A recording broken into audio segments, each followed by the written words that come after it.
true privilege to welcome the Prime Minister, the Right Honourable Mark Carney, to Calgary. Who would have thought two kids from Laurier Heights in Edmonton would end up one day on the same stage? In fact, we might even have learned to skate on the same community rink. And although we both grew up in Edmonton in the era of Wayne Gretzky, worked at Goldman Sachs, we met during the Prime Minister's time as Governor of the Bank of Canada. It was right before the financial crisis in 2008, and we were seated together at the annual Spruce Meadows Roundtable hosted by the late Ron Southern. And we were discussing what could happen if Lehman Brothers failed and how it would impact the global markets. Little did we know. Well, he knew more than I did, but he didn't share that information for obvious reasons. In the months that followed and through his tenure as Bank of Canada Governor, I had the privilege of interviewing him several times when I was writing for the Calgary Herald, where we talked at length about Canada's economic growth, interest rate policy, the importance of economic diversification, the role of energy, why our productivity was lagging other countries, the value of the Canadian dollar, and Canada's role in the global economy. I expect our conversation today will contain some of those same themes. Prime Minister Carney has been in office for a little over 8 months, and his leadership couldn't have come at a more transformational time for Canada. In some respects, it's similar to the aftermath of the financial crisis, which happened 8 months into his tenure as the Bank of Canada Governor. It was a time when he was instrumental in ensuring the recession experienced in this country was short-lived. Our country is at an inflection point, or a hinge moment, as the Prime Minister likes to call it, as we adjust to the fact that our post-war world order has been entirely upended and global trade flows forever changed. It's a world shaped by tariffs, shifting trade dynamics, evolving geopolitics, new and emerging technologies that present both risk and opportunity. Amidst all this, there's an urgent need to balance economic growth with social and fiscal responsibility.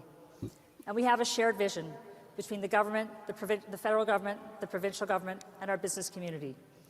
This morning's announcement heralds truly a new era in the relationship between Alberta and Ottawa. If you asked any of us in this room 12 months ago whether the Prime Minister of Canada would be in Calgary to sign an MOU that will remove regulatory barriers to energy and related infrastructure development, kickstart the largest CCUS project on the planet, and expand our ability to sell to new markets, no one would have taken that bet.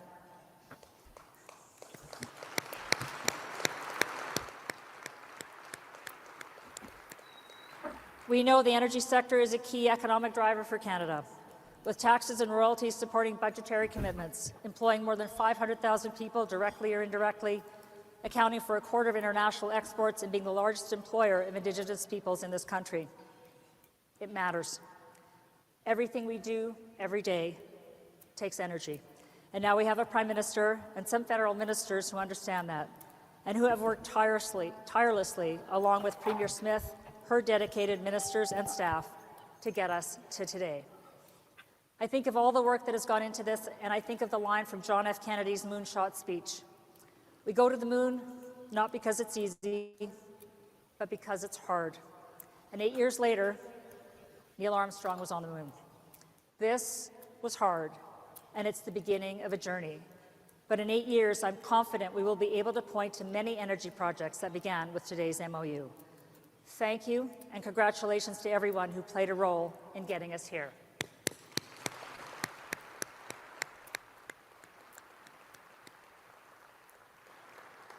Prime Minister, you come to a very different city than when you were Bank of Canada Governor.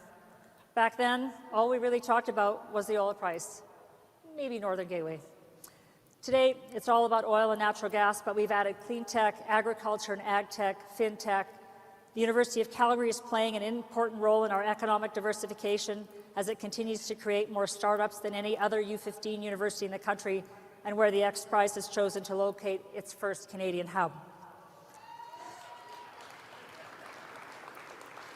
It's also a city that boasts the fastest growing tech talent workforce in North America and is attracting more venture capital and deals than Vancouver. Calgary's a place where we start something, many things. We take risks, we welcome people, we listen to new ideas, and when we fail, we try again. We are Alberta's corporate headquarters, where the decisions will be made to set Canada on a path to achieving what we know we can be, an energy superpower. It's an ambitious goal, but let's face it, the way things look for Canadian hockey teams at the moment, being an energy superpower looks more achievable than any one of them winning a Stanley Cup. And yes, that includes the Oilers. Ouch. It's now my pleasure to introduce one of the companies leading the charge to us becoming an energy superpower, and someone who's quite happy today. Please join me in welcoming Avik Dey, President and CEO of Capital Power, who will be providing remarks on behalf of our presenting sponsor.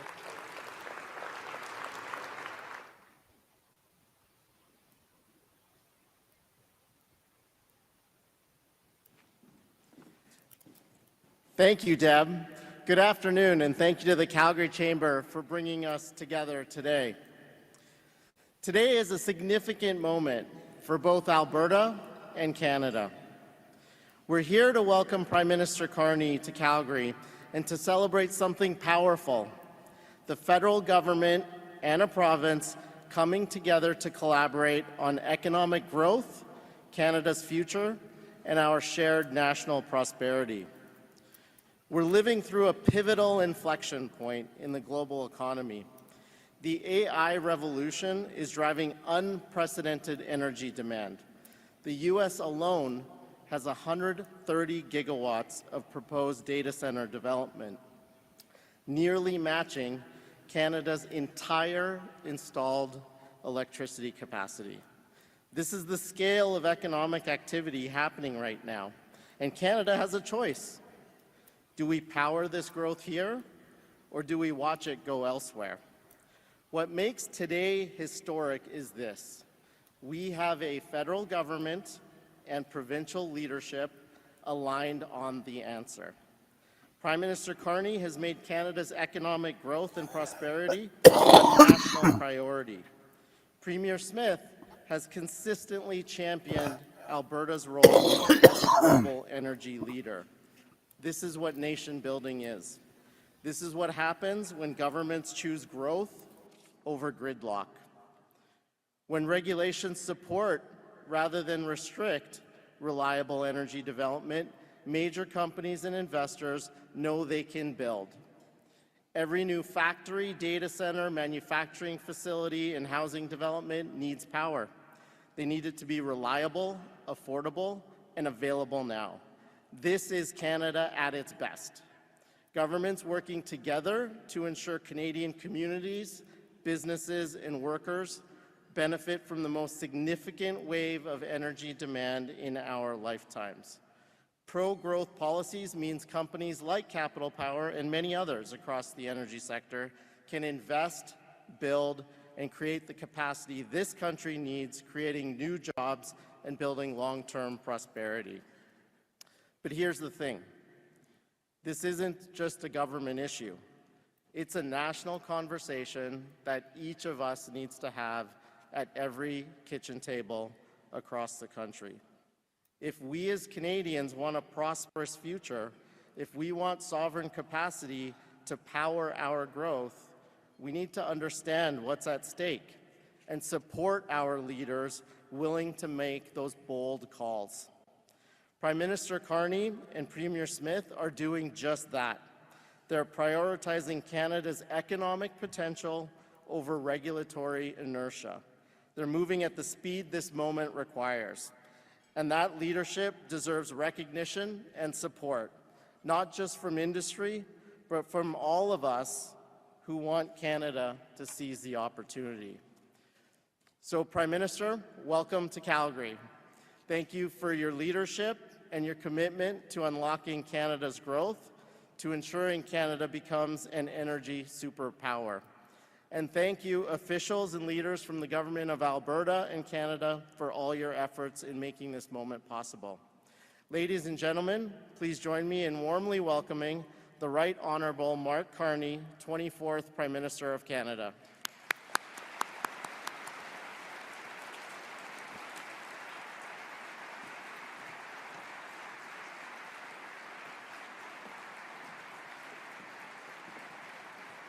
Great. Thank you very much. Wow. Thanks, Larry. Merci beaucoup. Thank you.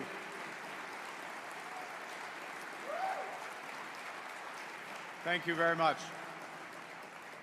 That means the world to me, and that shows just what this room is.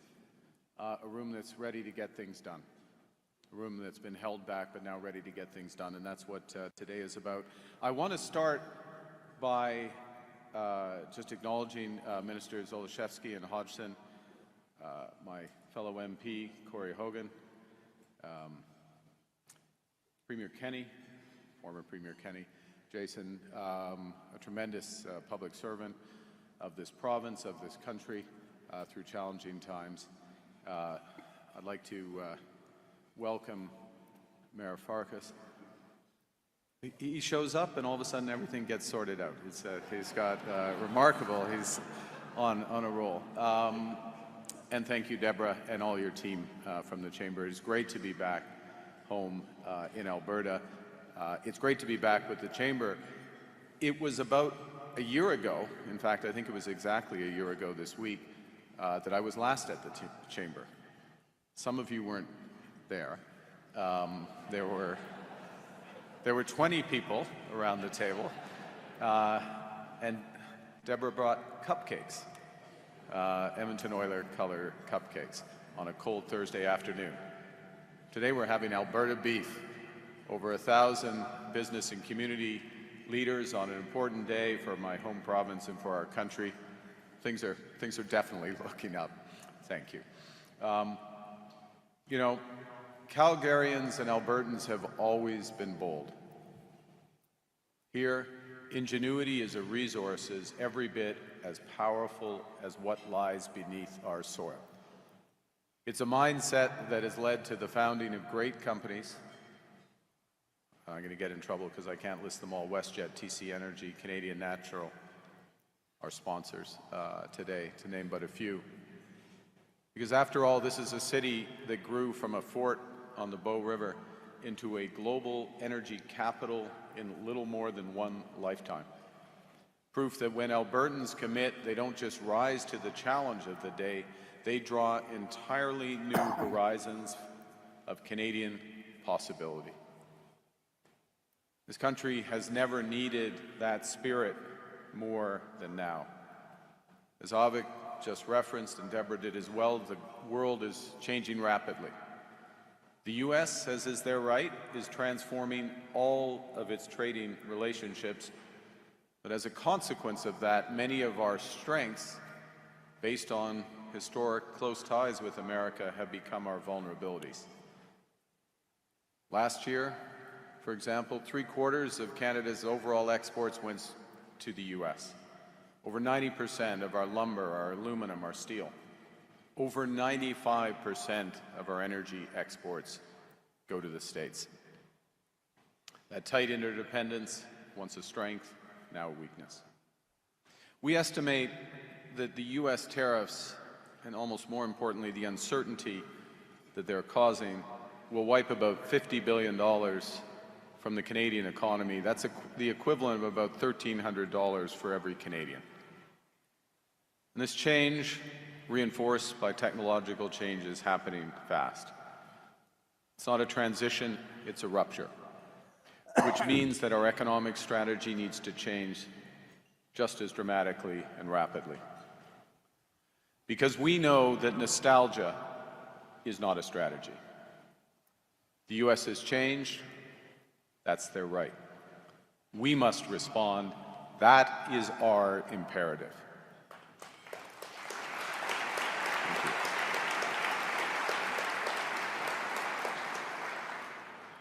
And I'm going to talk about the MOU in a moment, but I want to put it in a bit broader context of the recent federal budget. because that's a strategy for Canada to meet the challenge of a changing world and emerge even stronger. And at the core of the plan is to unleash over $1 trillion of investment in Canada over the next 5 years. We do that, we'll increase our GDP by over 3.5% relative to the status quo. That's an additional $3,500 for every Canadian worker, more than twice than what the US is taking from us. Le budget nous donne les outils pour bâtir un Canada fort. Il s'agit d'une stratégie pour un Canada qui a confiance et qui prend son avenir en main. We're taking our future in our hands. We're catalyzing generational investments by creating the right conditions to get big things built here in Alberta and right across Canada. In June, Parliament passed the One Canadian Economy Act. What it does is it removes all federal barriers to internal trade, and it fast-tracks. It gives us the authority to fast-track the approval of nation-building projects. To get that done, in August, we opened the Major Projects Office, headquartered right here in Calgary. The MPO, the Major Projects Office, is a single point of contact to get nation-building projects built faster. We have the good fortune to have Calgarian Don Farrell as the CEO. Yeah.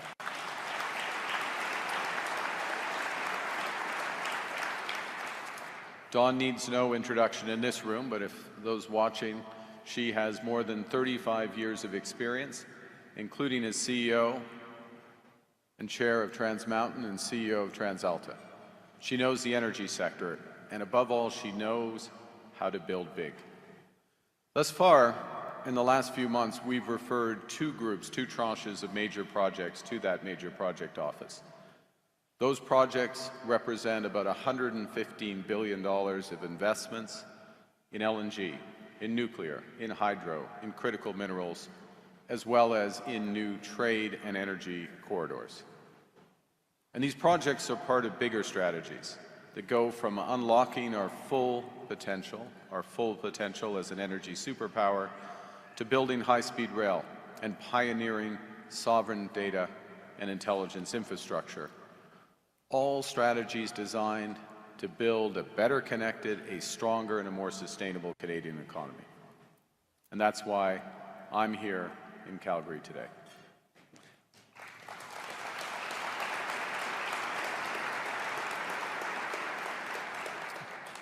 And as you know, this morning, Premier Smith and I signed a new Memorandum of Understanding. And it's a framework for building a more competitive, more independent, more sustainable economies in Alberta and across Canada. Together, we will strengthen federal-provincial collaboration in the energy sector to unlock the full potential of Alberta's energy resources, to achieve net zero emissions by 2050, and in the process, create not just hundreds of thousands of jobs, but hundreds of thousands of well-paying careers. Here's how.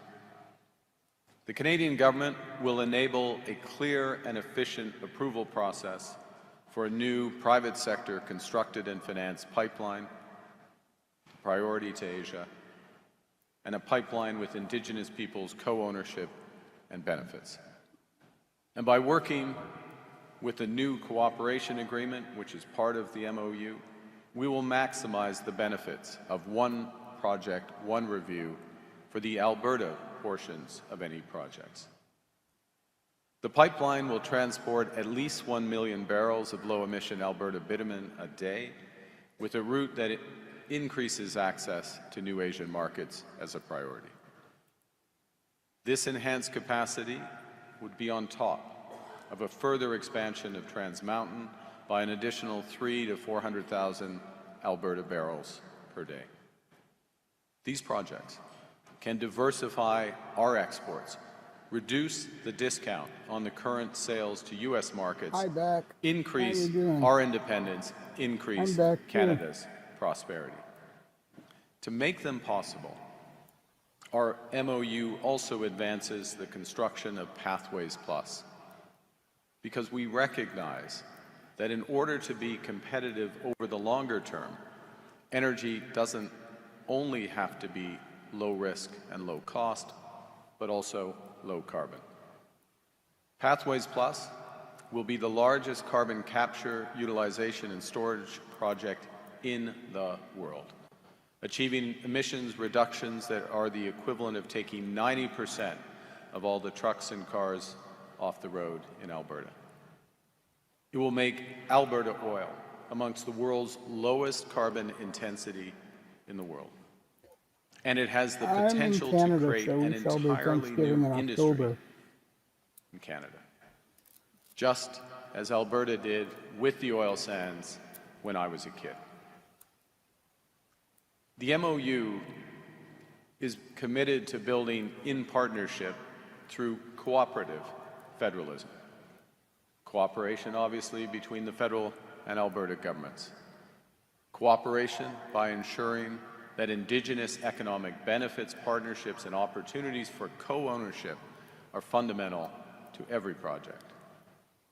Cooperation by recognizing that British Columbians should share substantial economic and financial benefits from projects that impact them. Now, it's important to recognize that the agreement between Alberta and Canada is about much more than pipelines. It helps set the stage for the next phase of an industrial transformation underway in this province. Under this agreement, we will collaborate on multiple projects to meet growing consumer and industrial energy demand, including through new nuclear power and new interties with neighboring provinces that increase affordability and resilience of the system while lowering emissions. We'll also work to unlock sovereign AI data centers that create opportunities for Alberta's and Canada's burgeoning AI ecosystem. Avik just referenced the challenge worldwide.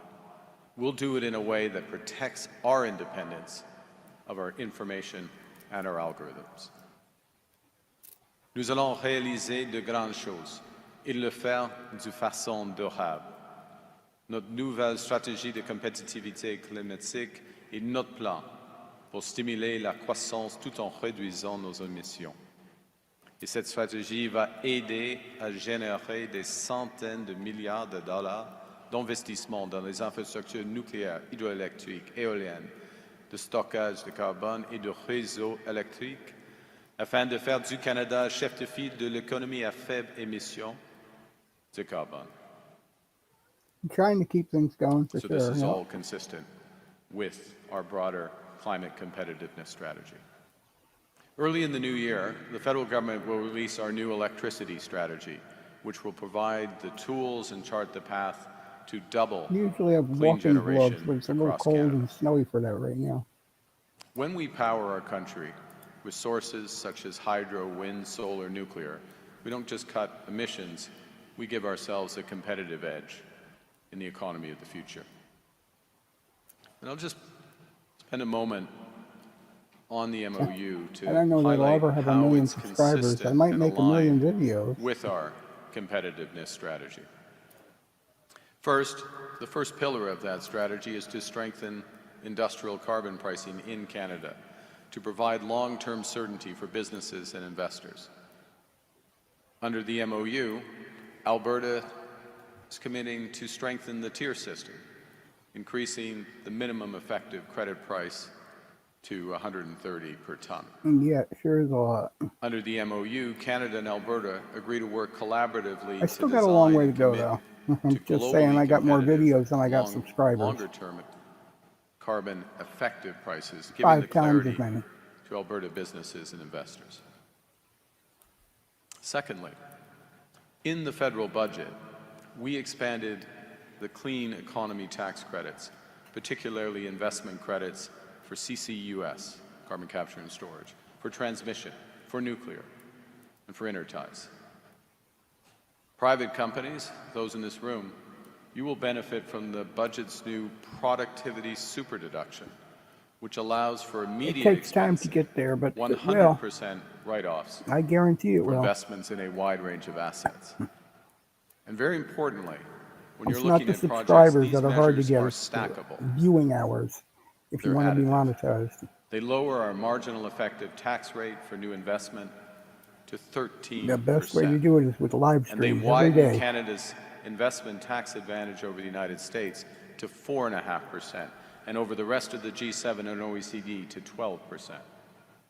Just like I The am. third pillar of our Do them climate vertical. competitiveness Just take your strategy phone, put it is to vertical, strengthen do the methane live stream. regulations in Do the it oil and gas 1-2 sector. hours every day. And that's what this MOU does. Alberta commits to 75% methane reduction targets relative to 2014 emissions levels. To provide regulatory clarity, the federal government will remove the emissions caps. Canada will also take steps to enable the export of bitumen to Asia, including adjusting the so-called tanker ban if necessary.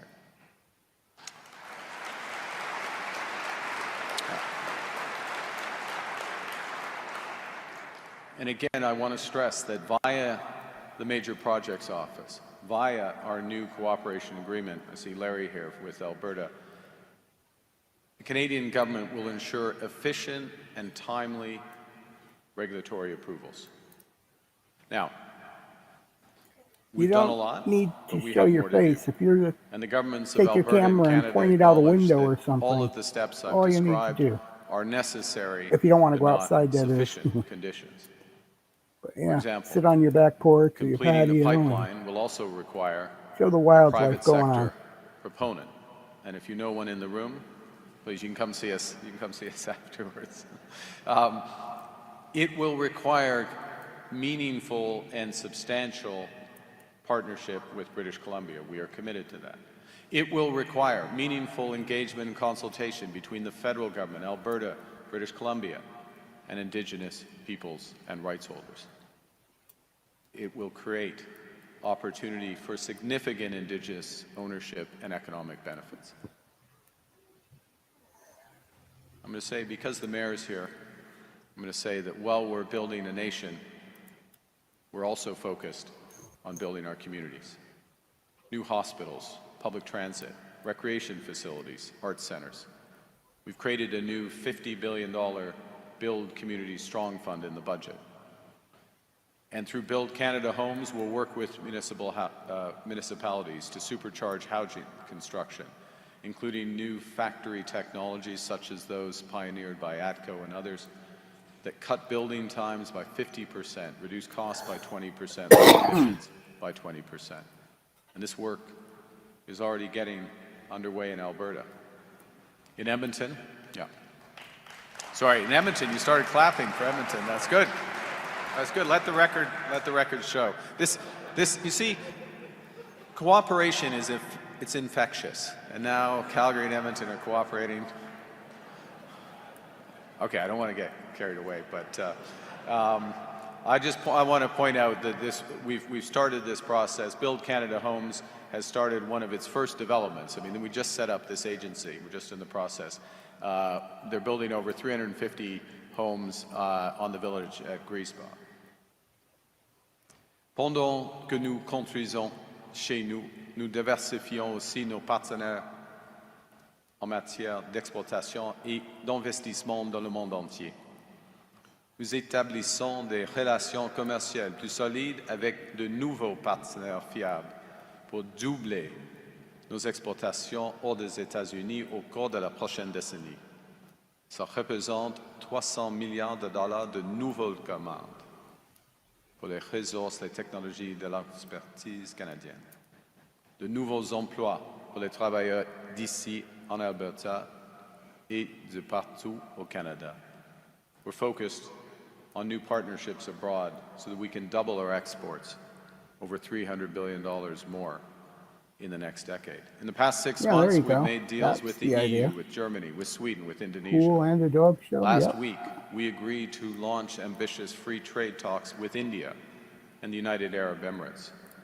The UAE also committed to invest people love it, $70 billion, especially if you just took your dog for a walk to the park or something, or a powerful vote of confidence in our you could do a economy heck of a thing and the on YouTube largest with foreign that. direct People love investment it. commitment in Canada's history.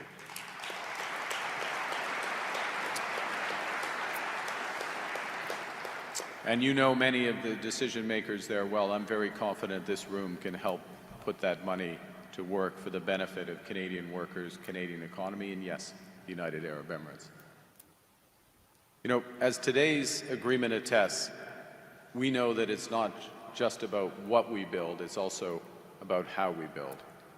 Building inclusively in full partnership with First Nations, Inuit, and Métis.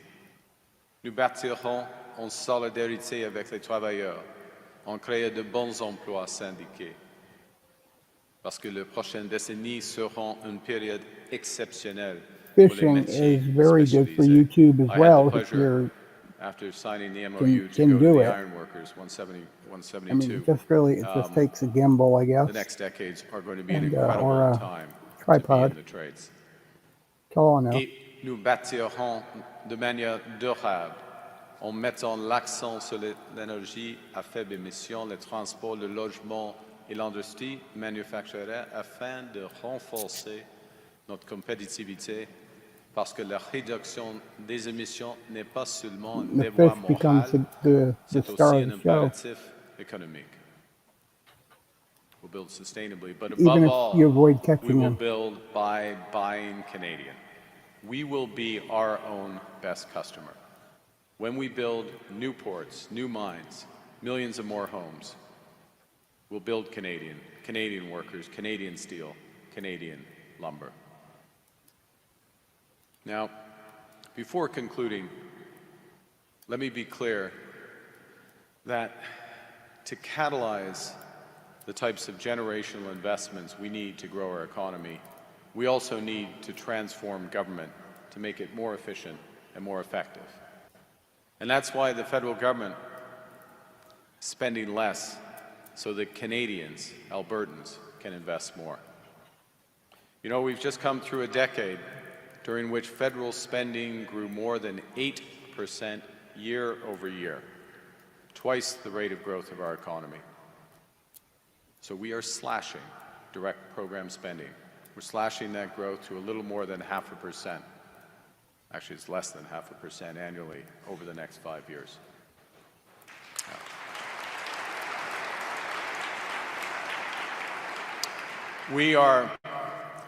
We're taking tough decisions. We're reducing the size of the public service by 10%. We're cutting management consultants by 20%. And through these choices, responsible choices, we will save Canadian taxpayers $60 billion by restructuring our operations, consolidating internal services, right-sizing programs. We will balance the operating federal budget deficit in 3 years.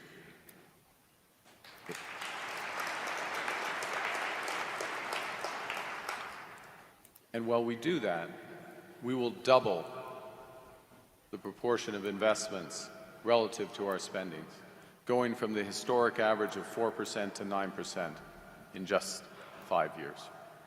Ça représente plus de 450 milliards de dollars d'investissement en capital sur 5 ans pour attirer les investissements privés dont le Canada a besoin. So the orders of magnitude of that, which include all of the tax credits, which of course depend on the extent to which this room and others like it invest in the country, is $450 billion over the next 5 years for investment in this country that helps catalyze much larger private investment. Now, the other aspect of what we're doing before I conclude is that while we invest in the future, while we right-size government, we will protect the essential social programs that give every Canadian a fair chance to get ahead. And that includes childcare, dental care, pharmacare, the National School Food Program, as well as health, education, and social transfers to the provinces and territories. Wi-Fi. Sometimes it tries to give you a hard I time, promised doesn't you it? there was going to be a conclusion to this speech. I'm now at that point. And then we got to have a conversation.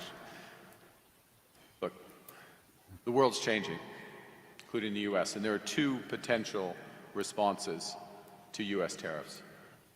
One is to hunker down, slash the deficit, turn inward, in the words of the tragically hip, wait for the trickle down.